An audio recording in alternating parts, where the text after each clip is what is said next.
Hi guys, how you doing? Welcome to Module 2. I've got Module 2 up here, and I just want to do this. I've written out that welcome. Actually, it's right here. I wrote it out before I recorded the video. So here's your welcome for week 1. And this describes everything that we're going to do this week. Kind of gives you a little timeline and a to-do list, etc. But I just wanted to make this video because I'm going to go through a couple of things. Module overview. Right now I'm just in Module 2. And I'm going down through the module overview here.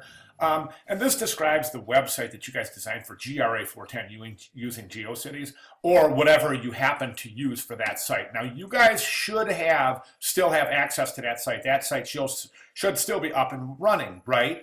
Now, of course, there are going to be some people in the class who haven't taken GRA 410.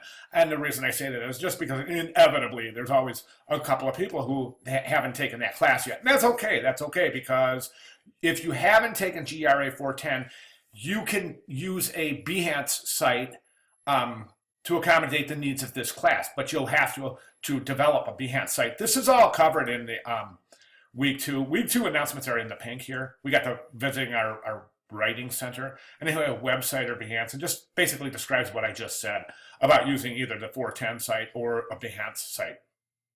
Okay, so if you use your 410 page, I would say it would be a really super awesome idea if you were to create a dedicated 420 page to show your work from this class. I think that's a good idea and that way you can figure out how, in the future you want to brand your site, but you'll have a separate 420 page to keep all your branding suite together, so that we can look at it as one package here in this class. And again, that's for your website or your Behance page. All right, now if you haven't taken 410 and if you don't have a website, like I said, you'll have to create a Behance page. It's really super easy. That's why we use it. That's why everyone uses Behance for their portfolio presentation. A lot of people opt to use Behance for their online presence or part of their online presence concert, as it were. So you've got this is the Behance site, and then you have Creative Block Portfolios, how to set up your Behance site. So make sure you take a look at both of those. Okay, and then back to the module. We have our learning objectives, we have our plan at a glance, and then I just want to draw your attention to these sites right here. And before I do that, I just want to talk about our milestone 1 is designing our logo roughs. This is our logo. This is the first step of our branding. Okay, so typically you'll start your branding. Logo would be your foundation. Your foundation for your branding suite. So you design your logo first, and then everything else you design is kind of based off that visual posture of the logo. All right, so there's a couple of things we need to talk about when designing logos. Well, first of all, let's go over here. I just want you to take a look at this. It says to complete this assignment, review the Project 1 Milestone 1 guidelines and rubric. And I always recommend that you guys open these things up, these rubrics, when you keep these open. I don't have this whole thing in my window. Let me see if I get, well, that's closer. And I got this window closed down a little bit. So anyways, we can't see the whole rubric. But at any rate, I recommend you open the rubric, leave it open while you're working on any of the assignments. That way you have it open. You have down here guidelines for submission. So you make sure that you get your work submitted in the correct format.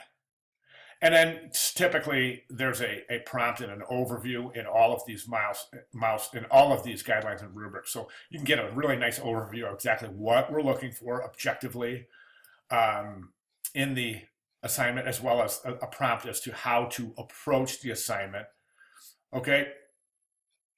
So for example, here you're saying you're going to design your personal logo using elements and principles of design in conjunction with ethical and socio-cultural sensitivity to socio-cultural and ethical considerations, as well as constructing the logo using appropriate tools. Okay, that ethical and socio-cultural part that's kind of just saying that keep it tasteful. Just think about the possibility of maybe upsetting particular portions of audiences. So try to keep that in mind, and there's a lot of reading about that this week. Let's jump down here and take a look at our reading and resources. So you've got, half dozen articles here on social responsibility, cultural influence, ethics, and social responsibility from a graphic designer's standpoint. So it's pretty important stuff. And if you haven't read about ethical responsibilities of graphic designers before, please enter this with an open mind. It's very pertinent. It's important stuff that you will take with right from this classroom into your careers.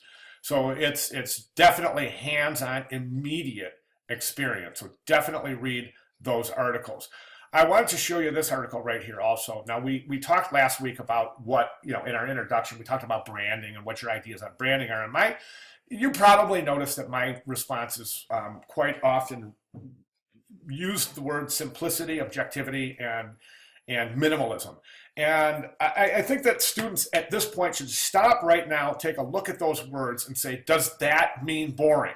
And it doesn't. It means a minimal approach. And what does that mean? It means you don't have to tell your life story with your logo. My personal recommendation for a logo for a student designer is to design a monogram and somehow fit your name in with that monogram. I'll show you some examples, but I think that formula is wonderful because it's versatile. You can pull the monogram out, use it separately. You can pull the name out and use it separately, or you can use them in conjunction with one another for just about any application.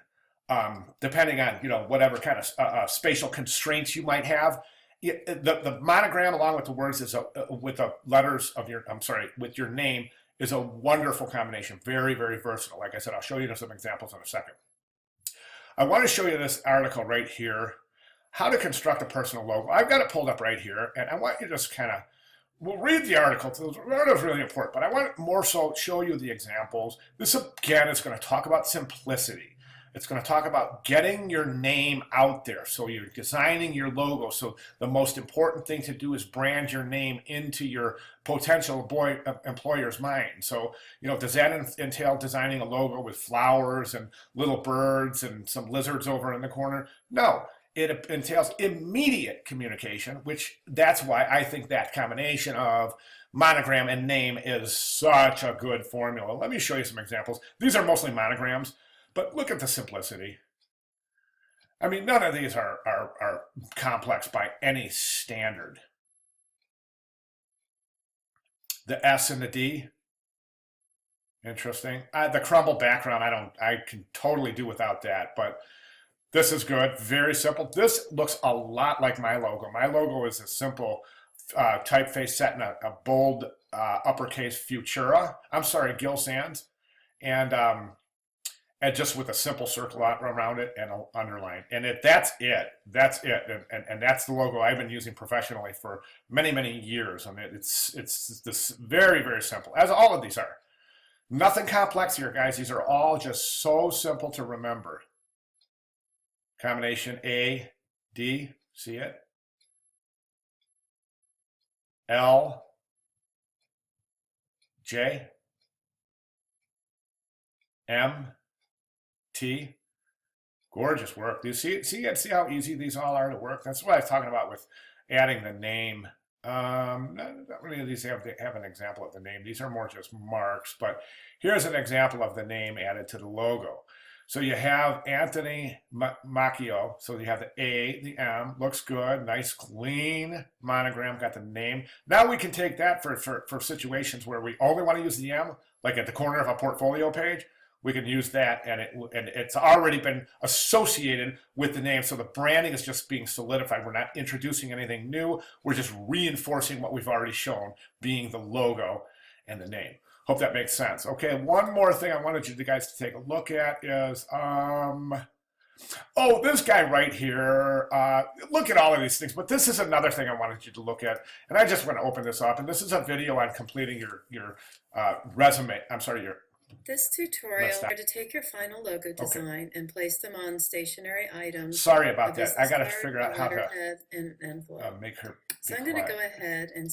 Okay, there we go. Sorry about that. So at any rate, this video will show you how to make a business card, a letterhead, and a number 10 envelope. And those would be the minimal that would be expected for a graphic designer stationery system. I said stationery. Now that's stationery spelled with an E, S-T-A-T-I-O-N-E-R-Y, and that simply means letterhead, business card, envelope. All right, so be sure to watch that video. Okay, and other than that, I think that's basically all we have. But oh, your website URL, you're going to share that in that blog, and then make sure to look at the rubrics. We got this discussion. This is self-explanatory, so I'm going to leave this alone. But please, please make sure you read these articles before you attempt to address the discussion. So ethics and sociocultural practices. All right, that's all I got. Sorry, I'm over 10 minutes. Didn't want to do that. At any rate, I'm going to cut it short right now. Thanks, everybody. Welcome to week 2. Any questions, comments, concern, or other, please feel free to give me a holler. All right, thanks, everybody. See you in class.